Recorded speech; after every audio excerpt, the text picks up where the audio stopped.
Indo British advanced pain clinic నొప్పి మాయం surgery దూరం ఫర్ అపాయింట్మెంట్స్ 9155515563. నమస్కారం, వెల్కమ్ టు ఐ డ్రీమ్. ధర్మ మార్గం విత్ విజిత కార్యక్రమానికి స్వాగతం.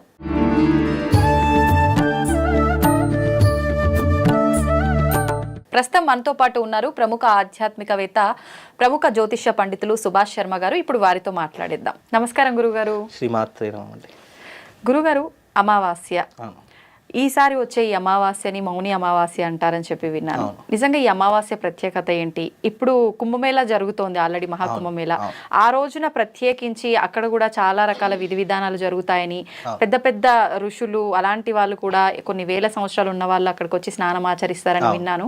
అంటే ఇది చాలా పవిత్రమైన అమావాస్య అని చెప్పి అర్థమవుతోంది ఇదంతా వింటుంటే. చాలా విశేషమైనటువంటి. మరి సామాన్యులంతా ఈ రోజుని ఏ రకంగా ఉపయోగించుకోవచ్చు అంటారు? ఇక్కడ ఈ అమావాస్యకి ఎందుకు ఇంత ప్రాధాన్యత అంటే గనక, పుష్యమాసంలో వచ్చేటటువంటి అమావాస్య మౌని అమావాస్య, చొల్లంగి అమావాస్య, రెండు రకాలైనటువంటి అమావాస్యల పేర్లతో పిలుచుకుంటాం. ఇక్కడ మౌని అంటే సంస్కృతంలో అర్థం ఏంటి అంటే నిశ్శబ్దము అని అర్థము. అంటే ఆ రోజున మౌన వ్రతాన్ని పాటించడం ఒక పద్ధతి. అంటే జీవిత కాలంలో మనం ఒక్కరోజు మౌనం పాటిస్తే మన జీవితంలో ఒక రోజు ఆయుష్ పెరుగుతుంది అని శాస్త్ర ప్రతీక. అందుకే పూర్వకాల ఋషులు సంవత్సరాల పాటు ఎవరితో మాట్లాడకుండా దీక్షలో ఉండేటటువంటి వారు, ధ్యానంలో ఉండేటటువంటి వారు, తపస్సుతో ఉండేటటువంటి వారు. అందుకే వాళ్ళ యొక్క ఆయు ప్రమాణం చాలా ఎక్కువ శాతంగా ఉండేటటువంటిది. అంటే మనం ఎంత తక్కువ మాట్లాడితే మన ఆయు ప్రమాణం అంత పెరుగుతుంది. దీని సైంటిఫిక్ రీజన్స్ ఉన్నాయి, శాస్త్ర ప్రామాణికం కూడా ఉంది. అందులోనూ ఈ మౌని అమావాస్య చాలా పరమ పవిత్రమైనది. ఎందుకు అంటే కుంభమేళలో మనకు స్నానం ఆచరించేటటువంటి రోజు కొన్ని ప్రత్యేకంగా చెప్పడం జరిగింది. భోగి రోజున ప్రారంభమైంది. ఆ రోజు పౌష్య స్నానం అని చెప్పి చేస్తూ ఉంటారు. అలాగే మకర సంక్రాంతి రోజు స్నానము సంక్రమణ స్నానం అని చెప్పి చేస్తూ ఉంటారు. ఆ తర్వాత ఈ మౌని అమావాస్య 29వ తారీఖు రోజున వచ్చేటటువంటి అమావాస్య మౌని అమావాస్య, దీని అమావాస్య స్నానము అని చెప్పి చేస్తుంటారు. తర్వాత వచ్చేటటువంటిది వసంత అంటే మాఘ స్నానము, అంటే వసంత పంచమి రోజున చేసేటటువంటి మాఘ స్నానం అని చెప్పి చేస్తూ ఉంటారు. ఆ మాఘ స్నానం అయిపోయిన తర్వాత శివరాత్రి రోజున చేసేటటువంటి స్నానము మహాస్నానం అని చెప్పి చేస్తుంటారు. శివరాత్రి రోజున చేసే స్నానము. ఇలా ఒక్కొక్క రోజుకు ఒక ప్రత్యేకమైనటువంటి రోజు ఉంటుంది. ఇప్పుడు ఈ మౌని అమావాస్య రోజున చాలా మంది, మీకు తెలుసో తెలియదో కానీ మీరు చూసుంటారో లేదో, దాదాపు 3 లక్షల మంది సన్యాసిగా మారిపోయినటువంటి దాఖలాలు ఉన్నాయి. అది చాలా వెబ్సైట్లో వచ్చింది, చాలా ఈ ఇంటర్నేషనల్ పత్రికా మీడియాలో కూడా వచ్చేసింది. అంటే ఎందుకు అని అంటే గనక, ఈ యొక్క 12 సంవత్సరాల తర్వాత వచ్చే ఈ మహాకుంభమేళ 144 సంవత్సరాల తర్వాత వచ్చినటువంటి అద్భుతమైనటువంటి కుంభమేళ. కుంభం అంటే పూర్ణంగా ఉన్నటువంటిది, మేళ అంటే అందరూ ఒక చోట కలిసి ఉండేటటువంటి దాన్ని మేళ అంటారు. అంటే అందరూ కలిసికట్టుగా ఉన్నటువంటి ఒక ప్రదేశంలో చేసుకునేటటువంటి స్నానములే కుంభ స్నానము అని అంటూ ఉంటారు. ఈ యొక్క కుంభమేళకి ఇంత ప్రాధాన్యత ఎందుకు వచ్చింది అంటే గనక, ఇది ప్రయాగరాజులోనే వచ్చింది. అంటే 12 సంవత్సరాలకు ఒకసారి వచ్చేటటువంటిది ఎలా ఉంటుందంటే, ఇప్పుడు ప్రయాగరాజుకు వచ్చింది, తర్వాత వచ్చేటటువంటిది హరిద్వార్కు, తర్వాత నాసిక్, తర్వాత ఉజ్జయిని, ఇలా ఒకదాని తర్వాత ఒకటి రావడం జరుగుతూ ఉంటుంది. ఈ ప్రయాగరాజులో మళ్ళీ 144 సంవత్సరాల తర్వాత మళ్ళీ ప్రయాగరాజుకు వస్తుంది. అంటే ఇప్పుడు ఇది 144 సంవత్సరాల తర్వాత వచ్చేటటువంటి మహాకుంభమేళ. కుంభమేళ ఉంటుంది, అర్ధ కుంభమేళ ఉంటుంది, మహాకుంభమేళ ఉంటుంది. 144 సంవత్సరాల తర్వాత వచ్చినటువంటి మహాకుంభమేళ ఎందుకు ఇంత ప్రాధాన్యత అంటే, ఇది చాలా సున్నితమైనటువంటి మత విశ్వాసం మీద ఆధారపడి ఉన్నటువంటి అంశము. జనాల యొక్క విశ్వాసం ఏంటి అంటే గనక, మహాకుంభమేళ అనేటటువంటి దాంట్లో స్నానం ఆచరిస్తే ముక్తిని పొందుతాము, మళ్ళీ జన్మ అనేటటువంటిది ఉండదు, జన్మ రాహిత్యాన్ని పొందుతాము. అలాగే ఈ మహాకుంభమేళలో ఏదైతే స్నానం ఆచరిస్తామో చాలామంది పాపాలు తొలగించుకోవడానికి, పుణ్యాన్ని సంపాదించుకోవడానికి, శివుడి యొక్క అనుగ్రహాన్ని పొందడానికి, ఇలా ప్రతి ఒక్కరు తమ తమ యొక్క నాలెడ్జ్తో వెళుతూ ఉంటారు. ఇక్కడ కేవలం రాష్ట్రం కాదు, దేశం కాదు, ప్రపంచ నలుమూల నుంచి ఎంతోమంది స్వామీజీలు, తర్వాత వచ్చే సాధు సంతువులు, అఘోరీలు, నాగసాధువులు, ఇలా ఒకరు కాదు అందరి తరఫున ప్రతి ఒక్కరు కూడా రావడం జరుగుతుంది.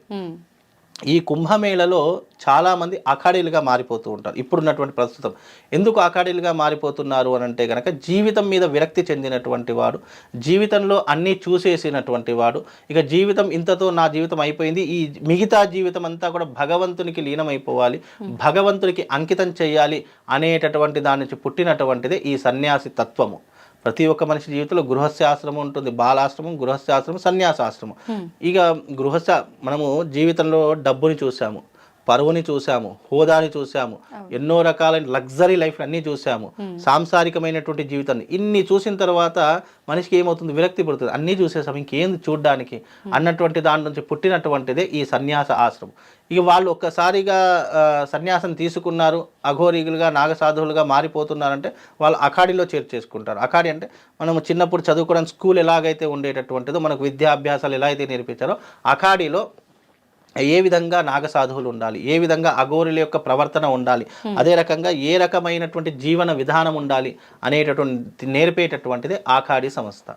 అలా ఆఖాడీ సంస్థలో దాదాపు 3 లక్షల మంది చేరారట. ఆ 3 లక్షల మంది ఎవరు? మనలాంటి మనుషులు కాదు.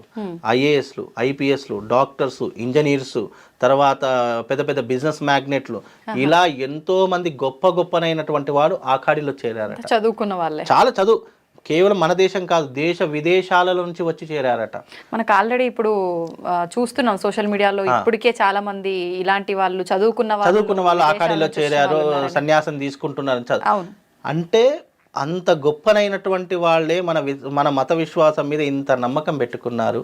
అలాంటిది మన హిందూ పురాణాల్లో ఇంత ప్రాముఖ్యత. మనం చెట్టుని పూజిస్తాము, పుట్టని పూజిస్తాము, ఆఖరికి నీటిని కూడా పూజించేటటువంటి తత్వం కేవలం మన హిందూ ధర్మంలో మాత్రమే ఉంది. అందుకే హిందూ ధర్మంలో మనము పుష్కరాలు వచ్చాయి, ఇలాంటి మహాకుంభమేళ వచ్చింది అంటే చాలామంది పుణ్యం కోసము, పురుషార్థం కోసం ఇవన్నీ కూడా అక్కడికి వెళ్ళి స్నానం ఆచరిస్తూ ఉంటారు. మనము ప్రతిరోజు చేసేటటువంటి స్నానం వెనక పరమార్థము ఉంది, సైంటిఫిక్ రీజన్స్ ఉన్నాయి. ఈ చలికాలంలో చన్నీటి స్నానము, గోదావరి స్నానం చేయడం వల్ల విశేషమైనటువంటి పుణ్య ఫలితం కలుగుతుంది. అలాగే ప్రయాగరాజులో అనేక రకములైనటువంటి ఆ నదీ ప్రవాహం ఉంటుంది కదా, అది అనేక రకాలైనటువంటి చెట్లు, చేమలు, పుట్టలు అన్నీ దాటుకొని వచ్చి అవన్నీ కూడా ఔషధీకరణంగా ఆ నీరు మారిపోయి మనల్ని అనేక రుగ్మతల నుంచి దూరం చేస్తుంది అని కూడా మనం నమ్ముతూ ఉంటాము. ఏదైతే ఈ మాసం ఉందో, ఈ పౌషమాసము ఈ స్నానానికి ప్రతీక. మళ్ళీ ఈ మాసం అయిపోయిన తర్వాత మాఘమాసం కూడా మాఘ స్నానాలు అని చెప్పి చేస్తూ ఉంటారు చాలామంది. అంటే ఇక్కడ మనం ఏంటి అంటే మాఘ స్నానము, పౌష స్నానం ఇవన్నీ చేయడం ద్వారా ఏంటంటే మనం చేసుకున్నటువంటి పాప నివృత్తి కలుగుతుంది. చాలామంది ఏమంటారంటే మనం నదిలో మునిగితే పాప నివృత్తి కలుగుతుందా, అది నమ్మదగ్గ విషయమా అని చాలామందికి అనుమానం రావచ్చు. ఇప్పుడు మనం ఏ వస్తువునైనా శుభ్రం చేయాలంటే దానికి కావాల్సింది ఏంటి? నీరు. మన శరీరాన్ని శుభ్రం చేసుకోవాలన్నా, మనం స్నానం చేయాలన్నా కావాల్సింది ఏంటి? నీరు. మనం ఒక 10 రోజులు స్నానం చేయకపోతే ఎంత దుర్గంధం వస్తుంది మన శరీరం నుంచి. అంటే నీటితో మన శరీరాన్ని ఇంత చక్కగా స్నానం చేసి చక్కగా మనం శుభ్రంగా పెట్టుకుంటున్నాం కదా. అలా అంటే పోనీ మనం నీటి స్నానం చేసిన తర్వాత మనకి ఏమైనా కనిపిస్తుందా? మామూలు నీళ్ళే కనిపిస్తాయి. అలాగే ఇలాంటి గొప్పనైనటువంటి సమయంలో ఆ యొక్క నదిలో సంగమ తీరంలో స్నానం చేయడం వల్ల మళ్ళీ సంగమ తీరం నర్మదా నది ఒకటి, తర్వాత గోదావరి, గంగా, ఈ 3 పాయలుగా కలిసినటువంటి తీరమే సంగమ తీరం ప్రయాగరాజు. అక్కడ ఆ నదిలో స్నానం ఆచరించడం వల్ల పాపాలు కూడా తొలగిపోతాయని మత విశ్వాసం. ఇది అంధవిశ్వాసంగా పురాణాల్లో చెప్పినటువంటిది. ఎందుకు? మనము మామూలుగా భగవంతుడి యొక్క తత్వం ఎలా ఉంటుంది అని అంటే, భగవంతుడు ప్రతి అణువులో మనం భగవంతుని చూస్తాము. అలాంటి భగవంతుడు కూడా ఆ యొక్క నదిలో దిగి స్నానం ఆచరించి మళ్ళీ తన లోకానికి వెళ్ళిపోతాడని చెప్పేసి కూడా అక్కడ చాలా మట్టుకు విశ్వసిస్తూ ఉంటారు. అంటే భగవంతుడు చూస్తే చాలు, భగవంతుని ముట్టుకుంటే చాలు అని అనుకునే మనము ఆ భగవంతుడి అంటే పరమాత్ముడే అక్కడికి వచ్చి స్నానం ఆచరించినటువంటి నదిలో మనం స్నానం చేయాలని ఎంతమందికి ఉండదు చెప్పండి. అందుకే ఆ భగవంతుడు అదిగా నది కాదు, ఒక తీర్థజలము. ఆ తీర్థజలంలో మనం మునిగాము అంటే మన జీవితం ఎంత ధన్యమైపోతుంది. అందుకే ప్రతి ఒక్క హిందూ, ప్రతి ఒక్క పరమాత్ముని నమ్మినటువంటి ప్రతి ఒక్కరూ ఈ కుంభమేళను ఆస్వాదించాలి. ఈ కుంభమేళకు వెళ్ళి తప్పకుండా స్నానం చేయాలి. కేవలం పాపాలు పోవడానికనే కాదు, ఈ కుంభమేళ మళ్ళీ మనకు 12 సంవత్సరాల తర్వాత రాదు. మళ్ళీ ఇంత గొప్పనైనటువంటి 144 సంవత్సరాల తర్వాత వచ్చే కుంభమేళ మళ్ళీ మనం 100 సంవత్సరాలు బ్రతకలేం కదా, మళ్ళీ చూడలేము. మళ్ళీ ఇప్పుడు కాకపోతే 12 సంవత్సరాలకు వెళ్ళొచ్చేమో. ఆ 12 సంవత్సరాల వరకు నా జీవితం ఏంటో నాకే తెలియదు, రేపేం జరుగుతుందో నాకు తెలియదు, రేపు ఉంటానో పోతానో కూడా నాకు తెలియదు. కాబట్టి ఉన్నప్పుడు వినియోగించుకోవాలి. ఉన్నప్పుడు కుంభమేళకు వెళ్ళి చక్కగా పరమాత్ముని దర్శనం చేసుకొని పరమాత్ముని పైన మన మనస్సు లగ్నం చేసి ఒక్కసారి అక్కడ మునిగి వస్తే చాలు, మన జీవితం ధన్యమైపోతుంది. నిజంగా కుంభమేళలో ఉన్నటువంటి గొప్పతనం ఇంకా దేంట్లో లేదు. మనం విశ్వసించడం కాదు, దేశ విదేశాల వాళ్ళే విశ్వసిస్తున్నారు కదా. సైంటిఫిక్ రీజన్స్ లేకపోవడంతో వాళ్ళు ఏమి పిచ్చోళ్ళలాగా వచ్చి ఆఖాడిలో కలవరు కదా, భగవంతుడు ఉన్నాడు అని చెప్పేసి నమ్మరు కదా, విశ్వసించరు కదా. అంతటి గొప్ప గొప్ప చదువుకున్నటువంటి సైంటిస్టులు, డాక్టర్లే వచ్చి ఆఖాడి అంటే సన్యాసం తీసుకుంటాను, పరమాత్ముడు ఉన్నాడని నమ్ముతున్నాం. మనం నమ్మకుంటే ఇంకేమైనా బాగుంటుందా? మనం హిందువులం అనిపించుకుంటామా? అనిపించుకోం. అందుకే ఈ అమావాస్య రోజున అందరూ వెళ్ళి మౌని స్నానం అంటే స్నానం ఆచరించుకోండి. ఇంకోటి దీని అక్కడ వరకు వెళ్ళలేని వాళ్ళు నార్మల్ గా ఇంటి దగ్గర ఉన్న నదుల్లో వీటి దగ్గర అట్లా ఉండదు. మనం పుణ్యం పొందాలి అంటే తప్పకుండా వెళ్ళాలి. ఇప్పుడు మనకి ఏదైనా రోగం వచ్చింది, డాక్టర్ మన దగ్గరికి రాడు కదా, మనమే డాక్టర్ దగ్గరికి వెళ్ళాలి. మనకి ఏదైనా ప్రాబ్లం వచ్చింది, ప్రాబ్లం పోవాలంటే మనం ఆ ప్రాబ్లం సొల్యూషన్ వెతుక్కోవాలి కదా. చాలా మంది చెప్తుంటారేమో, పోకపోతే ఇంటి దగ్గర ఏం చేసుకోవాలి, ఇంటి దగ్గర చేసుకోవడానికి ఏం లేదు, తప్పకుండా పోయేసి రావాలి. కాబట్టి వెళ్ళేసి అక్కడ స్నానం ఆచరించడం చాలా విశేషమైనటువంటి పుణ్య ఫలితాలు కలిగిస్తుంది. అలాగే దీన్ని చొల్లంగి అమావాస్య అని కూడా అంటారు. అంతర్వేది నరసింహస్వామి అని చెప్పేసి ఉంటుంది క్షేత్రం, మహాక్షేత్రం. అక్కడ 7 పాయలు 7 ముఖాలతో కూడినటువంటి ఒక నది ఉంటుంది. ఆ నదిలో కూడా స్నానం ఆచరించాలని శాస్త్ర ప్రతీక. ఆ ఊరి పేరు చొల్లంగి. ఇది తూర్పు గోదావరి జిల్లాలో ఉంటుంది. అక్కడ చాలా విశేషమైనటువంటిది. అక్కడికి వెళ్ళి స్నానం ఆచరించడం ద్వారా కూడా జన్మాల చేసినటువంటి పాపాలు దూరం అవుతాయని చెప్పేసి శాస్త్ర ప్రతీక. అలాగే మనకు మాఘ స్నానాలని ప్రారంభమవుతాయి కదా, అది ఈ అమావాస్య నుండే ప్రారంభమవుతాయి. అలాగే అమావాస్య స్నానం అంటాము, మాఘ స్నానం అంటాము, చొల్లంగి స్నానము అని అంటాము. అలాగే దీని మౌని అమావాస్య, మౌని స్నానం అని కూడా పిలుస్తుంటాం.